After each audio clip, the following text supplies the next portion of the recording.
Hello and welcome to day 17. I don't know what to do with my hands if I can't show you the number. I keep wanting to say autism. No, autism acceptance would be the right thing. My intro is all over the place today. Read instead Autism Acceptance Month. Now, okay, let's actually start with the video. So, you will hopefully read the title, and I feel like I'm saying this every video, so I should probably stop. What I wanted to talk about today is intelligence, which in combination with autism can be something of a, well, shall we say a topic on which there is sometimes debate. So I kind of wanted to address it because I have some opinions, which is obviously why I made this YouTube video. I wanted to say this YouTube channel. It is very late at night and my words are no longer functioning quite in the way that they are intended to. What a wonderful time to talk about intelligence. And yes, I have some personal opinions and experiences about this, but obviously these are certain experiences and therefore neither represent every autistic person nor those of a medical professional who has spent years studying certain topics. And of course there are also, the opinions of someone who is one, autistic, and two, well, quite obviously a certain point in the scala of intelligence. With let's say a certain... No. What? I'm running out of ways to describe that without mentioning what I'm... Anyway, I don't like saying it, which you might have noticed, so I'm gonna do it anyway. These are also the experiences of someone, me, who did quite well on the IQ test, let's put it like that. But, well, let's just relativate that. Relativate? I'm not sure. I'm not making a very good point for being not only having apparently a high IQ, but also, like, island. What's it called? I don't know. I'm supposed to be very good at language, and I'm really failing right now. And also my thingy is doing away again. Anyway. But to relativize, I think that's the right word, that high IQ thing again, I was also tested when I was 9 years old, and it's easier when you're a child to have a higher score on an IQ test when you're a child, because it measures age appropriateness, or like age in comparison to the age group. And it's a lot more simple to be ahead of your age group when you're 9 or 7 or whatever than when you're like 30. Because if you're like 30 but functioning like a 35-year-old, that's not very noticeable. But if you're 9 and functioning like a 14-year-old, that's obviously quite noticeable. So there you go. Yeah. And also a second disclaimer, and then we're actually starting with the video, is that, well, I haven't really extensively been psychologically analyzed, and some of the things I'm talking about might not entirely be related to autism and intelligence, and are maybe subject to change in the future, especially, if you're watching this a lot later than it was produced, which is April 2020. I may have corrected myself on some of these things, or I may do so in the future. Let's actually start before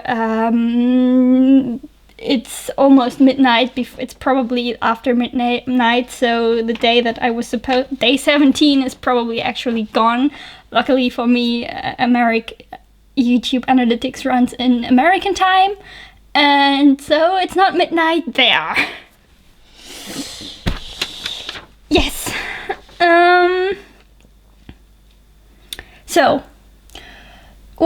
I think the first thing that came to my mind, obviously, when I was writing the script for this, was that there is kind of a myth that if you are intelligent, you can't be autistic, which is not true, obviously. Or then it's not autism, it's Asperger's, which Asperger's. Let's use the original pronunciation. And I think also there's probably not going to be that much extensive sources, because I've read all of this stuff over a large number of years, and I don't think that YouTube the YouTube description box, which has a character limit, will let me write all of that into there. So if you are wondering about a specific point that I mentioned, please ask in the comments, or ask for clarification if you just didn't understand something or something. And I shall be able, hopefully, to lead you to a specific source. So yeah, I think the more current and more in line with sort of neurodiversity and everything explanation is that intelligence, or a very high score on an IQ test, which supposedly measures intelligence, though the social construct of who we perceive as a culture to be intelligent is quite a different thing. That sort of what the IQ test tries to show is like brain power, basically. How much information can your brain manage, more or less. I'm not a psychologist, don't quote me on that. But that this sort of, what is evidenced by a high score in an IQ test, can help manage symptoms of autism. So essentially, people with a high IQ can just mask better, to some degree. I mean, if the autism allows you to understand what exactly you should be masking, maybe that's correct. But I think also, in my personal experiences, I don't mask extremely well. Certainly not in any sort of social definition. What my personal experience would be, what it does, I think, allow me, is that even sort of if most of my brain is pretty overwhelmed, if like sensory experiences and everything is pretty overwhelmed, I sort of still have capacity somewhere, which is somewhere different, apparently, that can sort of run basic scripts. So to the outside, it looks like I'm fine, but my brain is kind of having its own private meltdown thing, and which I think goes hand in hand with like an ability to, what's it called, to shut yourself off from, what's happening. And sort of that can sort of maintain an illusion of functionality a lot better than, or that can maintain one when even though my brain isn't really there and I don't really feel like I'm the one doing things.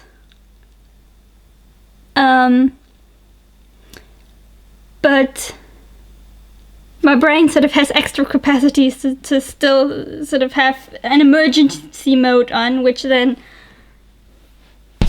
just continues with whatever script it thinks is appropriate right now, which is, to be honest, is not the best strategy, because that just means that I essentially lose the ability to remove myself from situations which can cause quite extensive sensory strain, or can cause or are causing like shutdown or meltdown, but my brain just sort of overrides whatever physical response would normally, in sort of a more normal autism case, would be given, and just overrides that with a so what it thinks is socially appropriate script.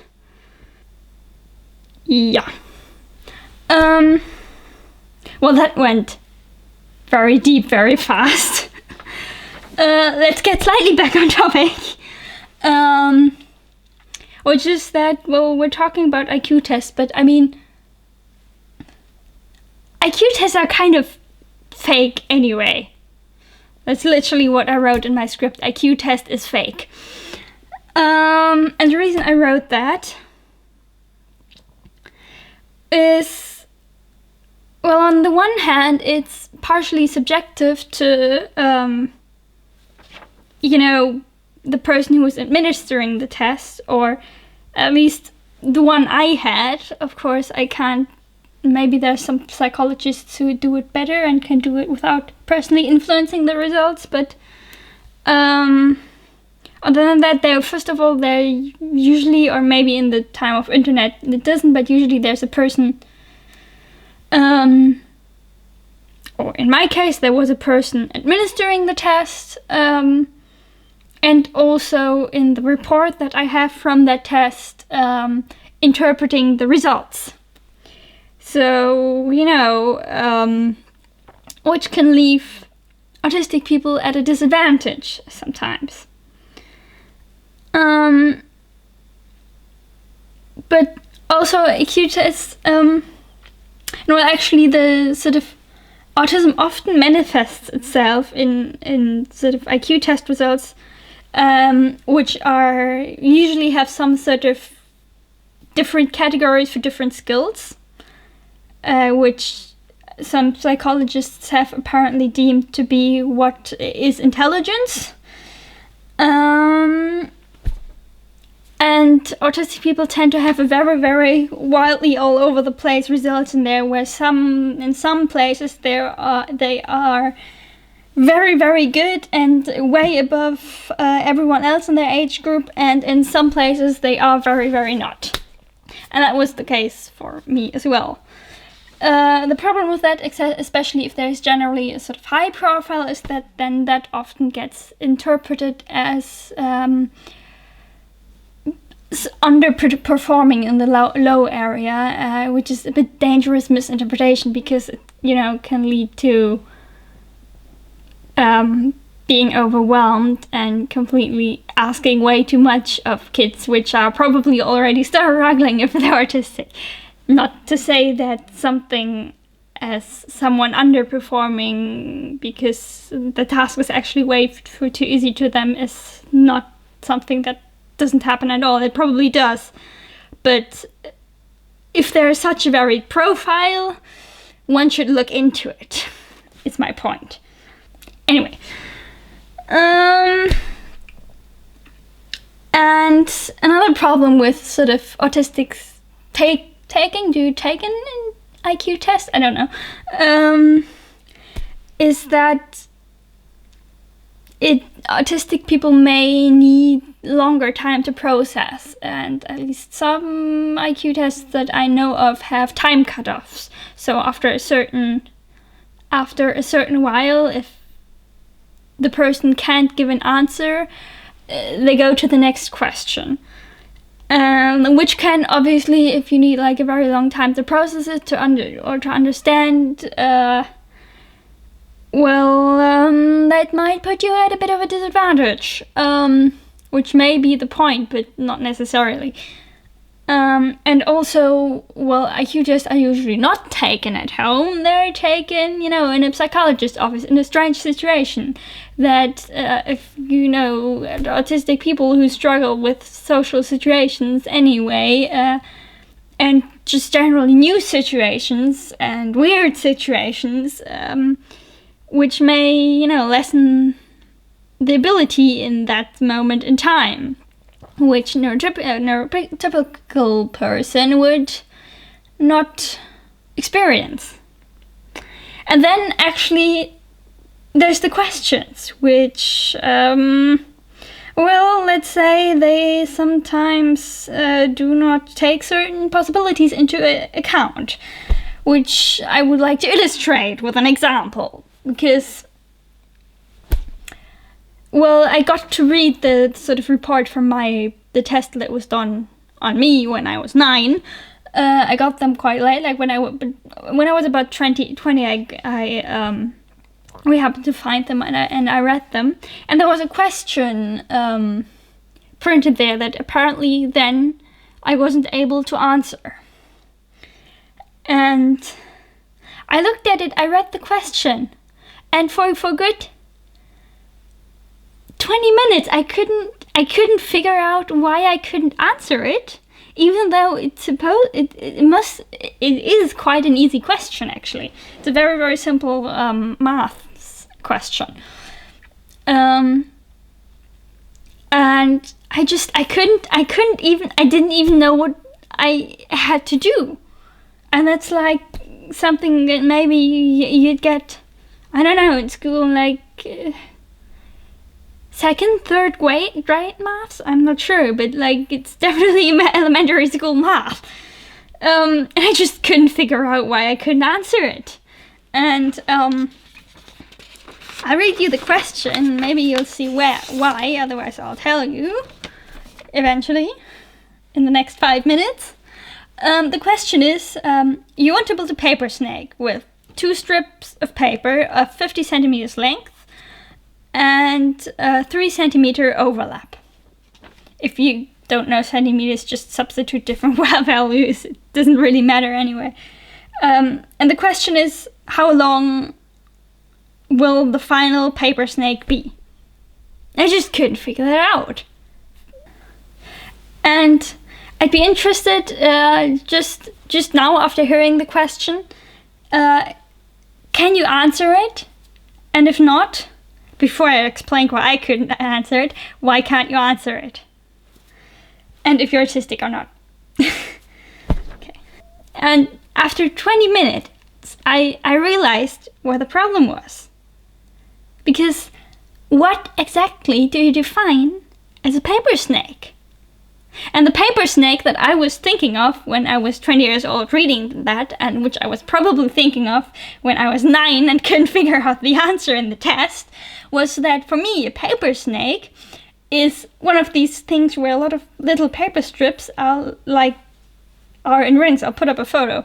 Do sort of in interlinking rings, and of course that's quite a more difficult question, because you need to calculate the radius of the individual paper rings and so on and so on.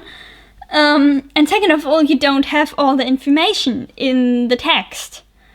But my brain just sort of interpreted the question and went, we are missing information, we can't understand this, goodbye.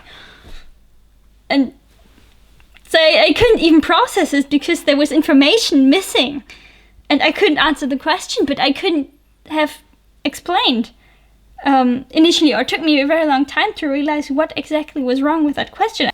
And I actually asked another autistic person the same question, and they also reported that they would also not have been able to answer that question, because the paper snake that they were thinking of, after explaining what was wrong with that question, the paper snake that they were talking about was a paper snake that's like folded in overlapping things like this. I'll put a picture.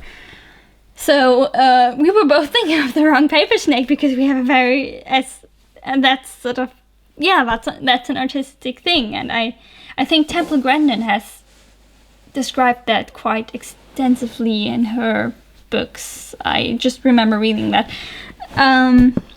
That we have a lot, as autistic people, we have a lot more specific memory. So something as simple as that can completely throw us off, even though technically, like intellectually, we'd be able to answer that without question. And I mean, it's a very simple question. You have 50 plus 50, which is 100, minus 3. Of course, that's 97. The answer is quite simple, but it just, you need to know what's being done, and that isn't happening. And again, maybe are there some, what actually would also interest me is, are there some other examples of paper snakes that you can think of? And then there's actually, I think, sort of a second problem, at least with the way that the IQ test went for me. This is just turning into a video about IQ tests. Anyway, that again relates to that there's an interpretation. Usually the parents or the individual themselves get an interpretation from a psychologist or whatever else kind of person has been administering the test. And with mine, there was another thing that I don't remember a lot from the test. I don't remember any of the exercises or anything. But what I do remember is that there was a break in between. I had to take like a break for some reason.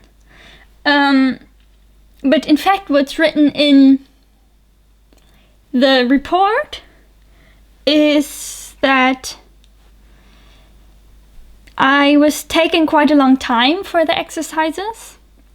I think in total I took like 20 minutes longer than usually children of my age or something. Anyway, that's not the point. The point is that the psychologist offered a break. And I didn't know how to react because I'd never been in that situation before. And usually, sort of the closest situation that I know, which is school, the breaks weren't optional. So I sort of just awkwardly accepted the break because I just thought I had to take a break. They didn't really understand the concept of me being able to decide whether I wanted one or not, because I wasn't used to that. And what was written in the psychologist's report was that because things were taking quite a lot of time and I was appearing to be very tired, she offered a break, which her formulation was, which Jontje gladly accepted. And I'm pretty sure I did not gladly accept it. I accepted it because I thought I had to. And these sort of, tiny things can, I think really throw off, the actual result. And then there's yet another thing, which particularly, maybe not, I'm not even sure. If it's might relate to only sort of people who generally do quite well, or maybe not, probably actually not, just people who might have the facilities to react quite to people who technically have the brain power to score very high, and that is sort of, I've named it the interpretation of difficulties, which, if there's an effect which can happen usually with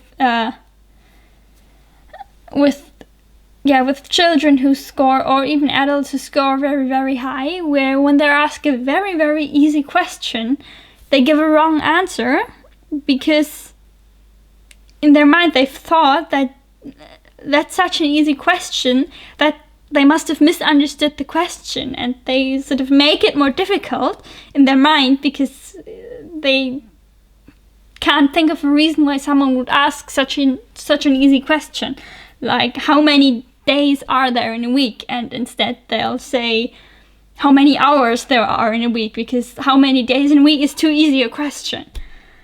And that's not related to autism as well, but I've actually experienced something which is very closely related to that, I think. I do sometimes interpret things more difficult than they have to be, particularly in math, which led to worse grades than I was capable of. But anyway, where often when I'm asked some very easy question, I'll just... My brain has that same thought of that's so easy, they can't be asking that. But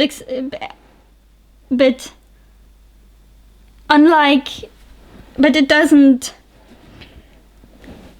immediately make it more difficult. Instead, it just keeps on thinking they can't have asked that, and I essentially go nonverbal, and therefore fail to give an answer to that very easy question at all, which, is usually also interpreted as I don't know.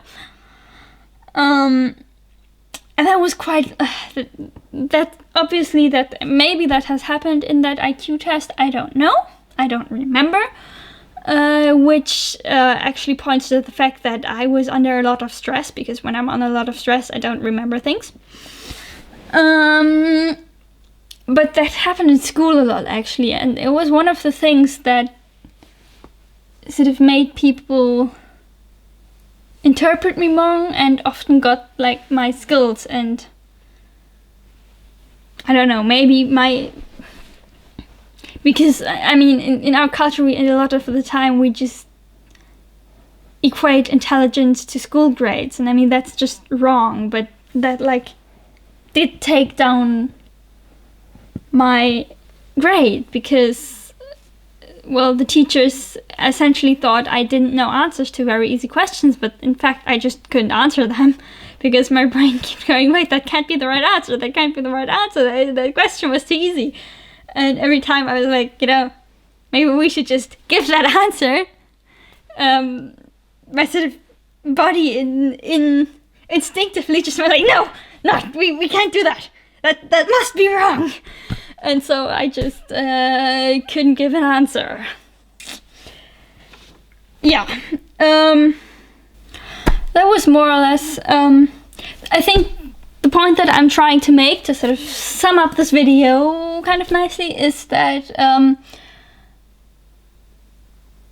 intelligence as a concept, especially, I feel like this video could very easily be misconstructed as me trying to brag about having a high IQ test score, which it is not meant to be. I don't really care. But I think in our society, we put so much value on intelligence, but it's a very hypocritical value, because if we want to test, I guess, IQ tests are the closest thing that we get to like test intelligence right now. And they're definitely not perfect. It would be unscientific to say that they're perfect. But as a society, we sort of have this notion of valuing that a lot, and devaluing a person because they are not sufficiently intelligent to our standards, even though that one might not be necessarily true, and two, I really don't see why it should devalue a person, to be honest. Because the reality is that I think a lot of the people that because we so often equate intelligence to school grades, or to how well, you do in certain things, whatever that might be, that makes the whole notion pretty hypocritical, I think, because I don't really think that, or in my experience, is that high IQ actually doesn't really help you with school all too much. Maybe there's a little similarity, but I don't think there's a lot. And there's actually a concept which I find very interesting, of high or particularly very high scores in IQ tests actually being more of a disability, obviously in a social interpretation of disability, than an asset, which asset, not acid, asset with an E, not an I. Than we sort of, as a culture, would expect, because the thinking pattern becomes really, really different. Maybe, and I think there's certainly there's something true about that. Even though, of course, my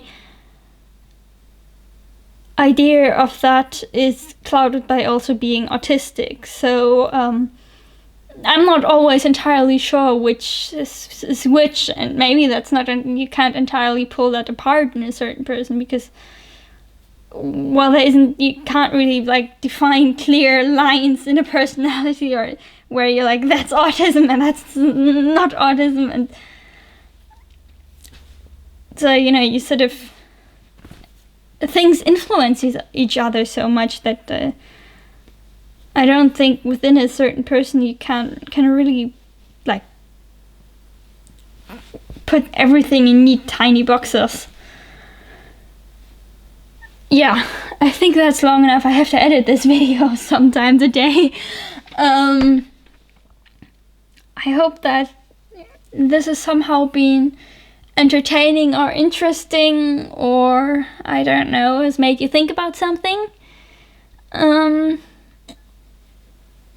And if you would like to see more videos like this, there will be a new one tomorrow, and every day for the rest of April, obviously, and then every Friday. But anyway, I would very much appreciate it if you would subscribe if you haven't already. Which is apparently 50 people who have subscribed to me as of the last time I checked, which is really cool. That's awesome. Thanks you to everyone who already is subscribed. I hope that I can entertain or make you think about things and use the time that you spent watching these videos well. And